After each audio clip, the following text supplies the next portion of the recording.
Bonjour à tous, merci et soyez les bienvenus si vous venez juste de nous rejoindre dans nos ondes respectives KTV, Kwezi FM et le live Facebook de KTV.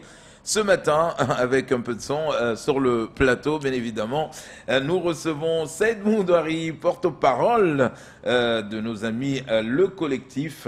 Saïd Moudouari qui est parmi nous ce matin. Bonjour Saïd Moudouari et bienvenue. Bonjour. Alors Saïd Moudouari, d'abord on va parler de cette crise qui dure et voilà déjà une rentrée très bousculée par rapport à ces histoires de transport scolaire. J'aimerais comprendre une chose, Saïd Moudouari. Aujourd'hui, vous, quel est votre rôle on sait que chacun campe sur ses positions entre les élus, entre ceux qui réclament aujourd'hui un droit. Mais vous, votre rôle aujourd'hui, c'est quoi exactement dans ces histoires de transport scolaire ? Dans cette histoire de transport scolaire, notre rôle n'est pas tellement hyper important, mais il l'est quand même, hein, parce que comme nous savons tous, nous sommes des lanceurs d'alerte. Et cette affaire, on l'avait déjà prévue. On avait essayé déjà depuis un beau bout de temps de voir avec les différents acteurs pour qu'ils commencent à discuter, parce que l'affaire remonte de très loin. Mais bien entendu, on n'écoute jamais les gens. Tant qu'on ne se trouve pas face à un mur, on continue à s'entêter. Donc, aujourd'hui, notre rôle est devenu... nous sommes l'intermédiaire entre les deux parties. Parce qu'il y a les transporteurs qui campent dans leur côté, et puis il y a le département de leur. Mais il y a un troisième acteur que lui ne s'annonce pas beaucoup, il est resté dans son coin, il agit, c'est Matisse. Donc Matisse ne faut pas agir sur lui parce que c'est quelqu'un qui ne cède pas facilement. Donc on est obligé de rester entre les deux autres, les transporteurs et le département. Et aujourd'hui, on ne peut pas dire que le SMILBIC n'avance pas, mais on ne peut pas dire non plus que ça avance à grands pas, alors que nous sommes déjà à la rentrée scolaire. Il y a déjà beaucoup d'enfants qui sont sur la route de l'école et le problème des transports n'est toujours pas réglé. Alors c'est quoi le vrai problème aujourd'hui? Qu'est-ce que veulent aujourd'hui ces transporteurs mahorais? Les transporteurs mahorais demandent uniquement leurs droits, leurs dûs.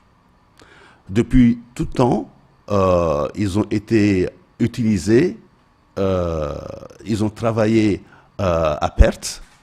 On a fait semblant de ne pas comprendre ou d'essayer de les tromper.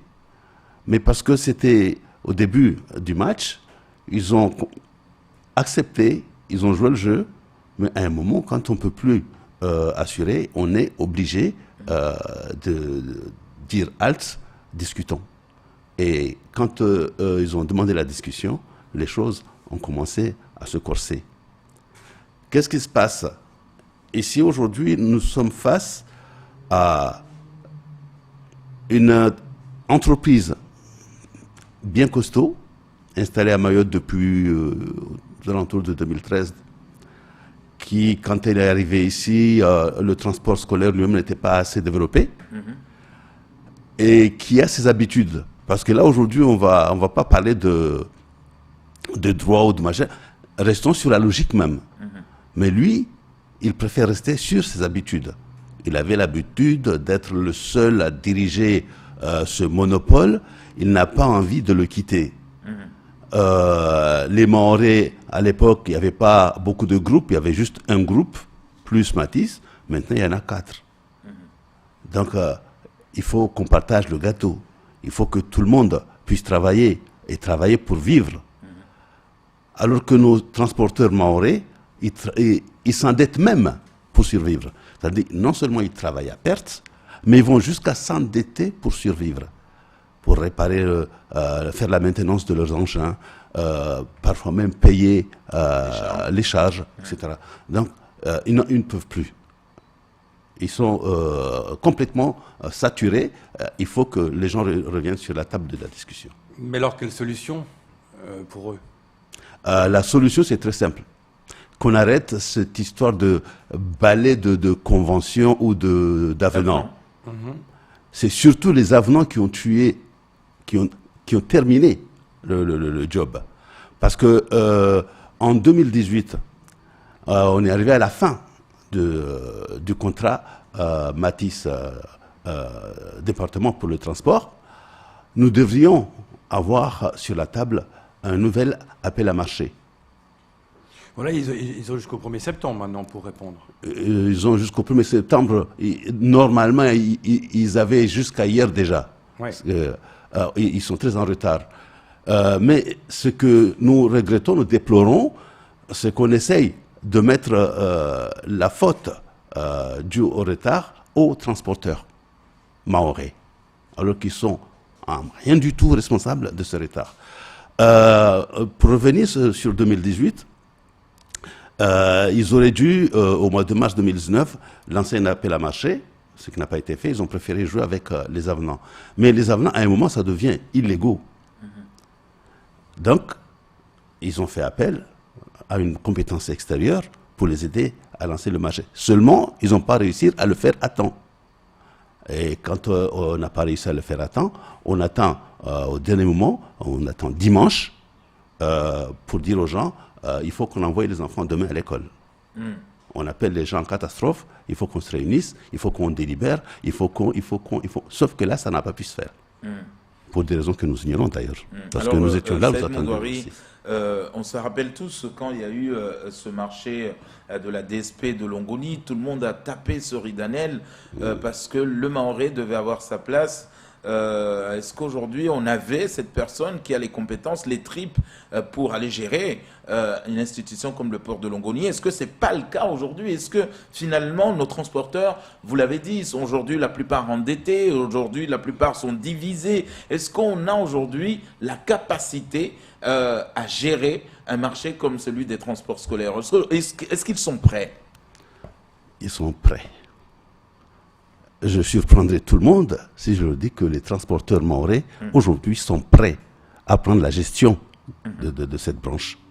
Par quoi ils sont prêts? Est-ce qu'aujourd'hui, nous avons les engins qu'il faut? Est-ce que nous avons la comptabilité assez fiable qu'il faut? Est-ce qu'aujourd'hui, si le CD décide aujourd'hui de scinder le marché en 2 ou en 3 ou en 4, est-ce qu'aujourd'hui, on a la compétence de gérer ce marché sans problème? On ne demande que ça.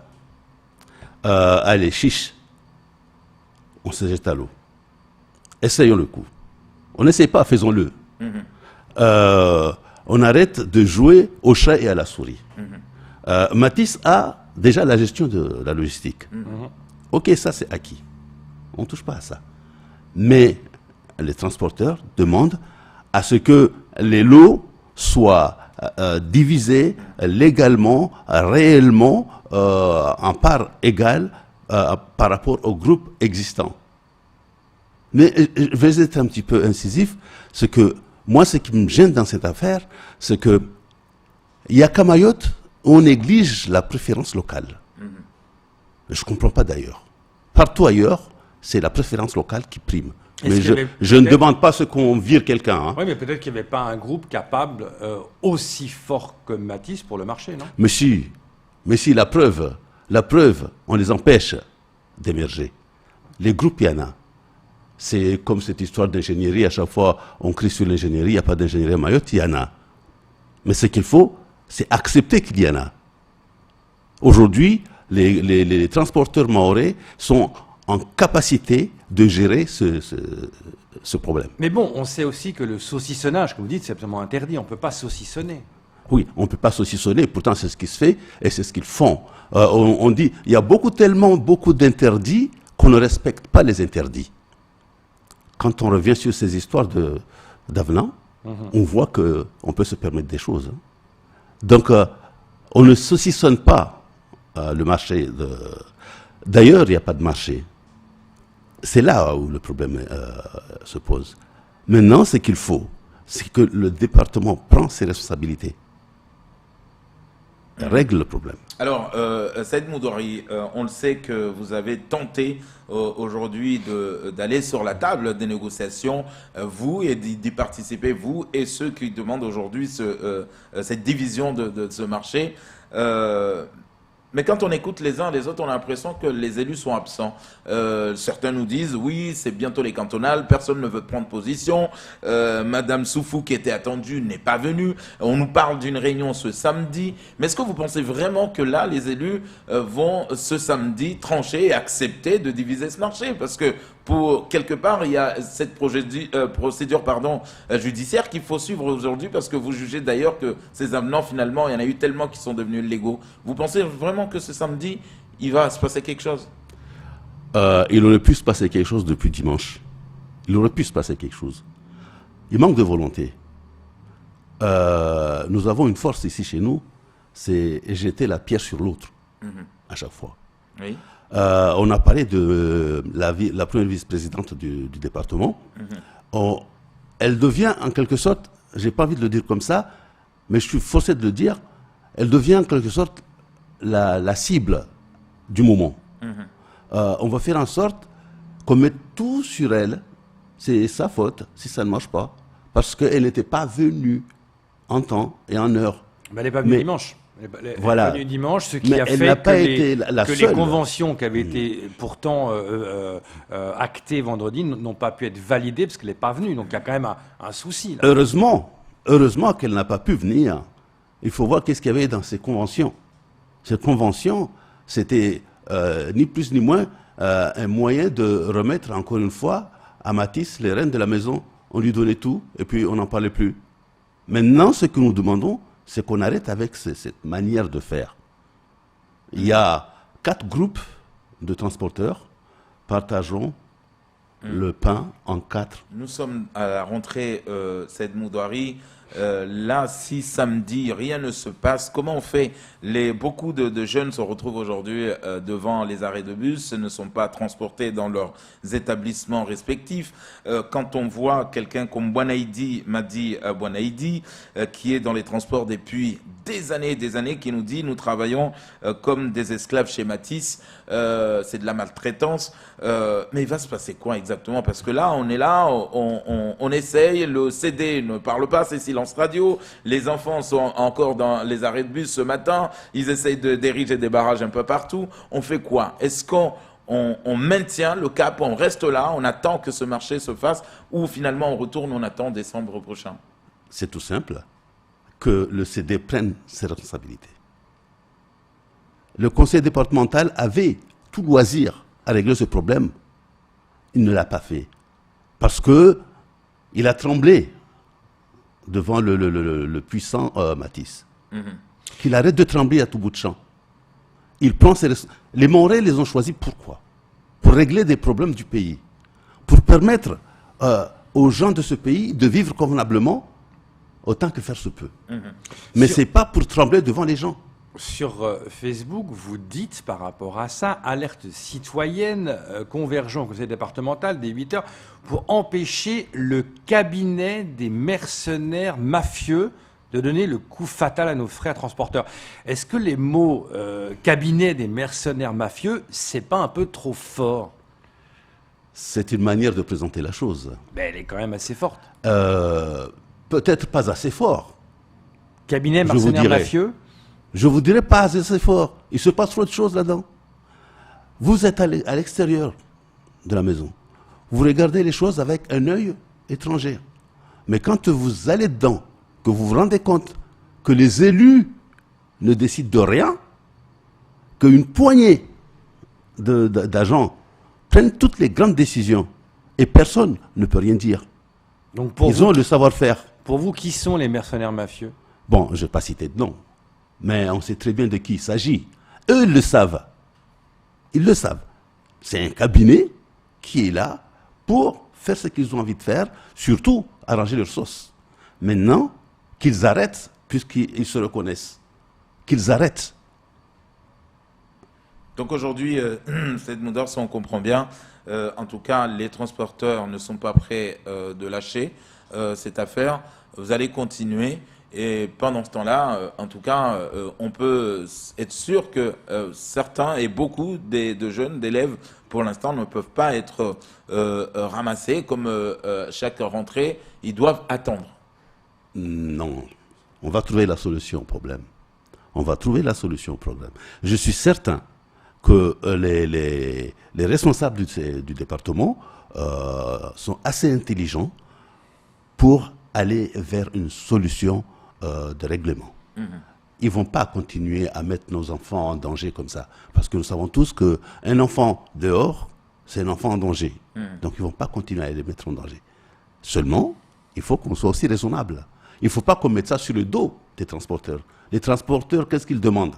Ils demandent qu'ils soient reconnus comme étant un organisme qui fait son travail comme il le faut. Et que quand on reconnaît leur travail, ça veut dire qu'il est payé en conséquence. Est-ce que vous comprenez, est-ce que vous êtes d'accord avec la grève des transporteurs de chez Matisse? Oui et non. Ah oui, parce que nous savons que Matisse, c'est un bourreau, c'est un rouleau compresseur, on peut dire. Non, parce que même si c'est un rouleau compresseur, mais il continue à le soutenir et à l'aider à écraser les autres. Donc, oui et non, je comprends pas. Alors aujourd'hui, vous parlez de ces groupes qui sont prêts, en tout cas, à gérer ce marché. Et pourtant, on l'a vu avant même la crise sanitaire, beaucoup criaient ici que déjà, entre eux, il y avait beaucoup de divisions, on ne se comprenait pas. Il y a encore ce problème de trésorerie. Mais là, si donc, pour en tout cas finir avec ce sujet de transport, si demain le conseil départemental décide finalement de revoir la copie, il n'y a pas ces problèmes, il n'y a aucun problème, donc tout le monde va pouvoir rentrer directement sur le marché et assurer la rotation. Le département prend la décision ce matin à 9h, tout est rentré dans l'ordre, pardon. 24 heures, 48 heures après, les choses vont commencer à se remettre en place. Hein. On ne va pas rester longtemps. Non, mais les gens sont prêts. Là, il n'y a plus de soucis, les gens sont prêts. Tout ce qu'on demande, c'est respecter les engagements. Les engagements qui sont censés être pris. Ce n'est pas continuer à jouer, à hocher à la souris et à proposer des avenants là où il faut des conventions et dire aux gens qu'il y a une convention alors qu'il n'y a pas de convention. Parce qu'avant une convention, il faut d'abord qu'il y ait un appel à marché et après l'appel à marché, les gens répondent et puis. Mais là, si le département décide, on n'aura pas besoin de faire... Toute cette procédure peut se faire en un rien de temps. Les gens sont prêts. Said Moudouari, j'aimerais avoir quand même votre opinion avant de finir ce temps de parole. J'en parlerai longuement la semaine prochaine, bien évidemment, avec un invité. En 2017, on a vécu cette crise de l'eau, Said Moudouari. On nous avait promis pas mal d'aménagements, pas mal de travaux qui devaient commencer. Rien n'a été fait. Et là, on voit le spectre de cette crise, d'une nouvelle crise en tout cas qui se dessine à l'horizon. Et c'est maintenant que les autorités décident à se réunir pour trouver une solution. Vous en pensez quoi, vous? C'est du déjà vu. Vous savez, à Mayotte, nous vivons, disons, on nous dope de promesses. On nous nourrit de promesses. Mais jamais de réalisation. Donc, ce qui s'est passé en 2017, qui a fini par des promesses, se passe très bientôt, ça se passera très bientôt, et encore une fois, on a encore d'autres promesses. Maintenant, ce que nous voulons, c'est qu'on arrête de se moquer des Mahorais. Qu'on arrête de proposer des petits règlements des problèmes dans les arrière-boutiques. Ce qu'il faut, c'est réellement poser les problèmes sur la table et essayer de les régler. Cette histoire d'eau ne finira jamais. Parce que les autorités à Mayotte ne prennent pas les choses au sérieux. Parce que tout simplement, c'est Mayotte. Je suis désolé de le dire. Est-ce qu'il n'est pas trop tard, là? Il n'est jamais trop tard pour bien faire. Il n'est jamais trop tard. S'ils veulent, ils peuvent trouver des solutions. Mais il faut qu'ils le veuillent. On en parlera longuement, ça c'est sûr, la semaine prochaine. Merci beaucoup, Saïd Moudouari, d'être venu nous éclairer en tout cas la position de ces transporteurs et nous suivrons de près cette réunion prévue ce samedi pour voir ce qu'il en sortira. Merci beaucoup. C'est moi qui vous remercie et à tous les Maoris, merci de nous soutenir. Voilà, ça sera tout pour ce premier temps en 2 paroles.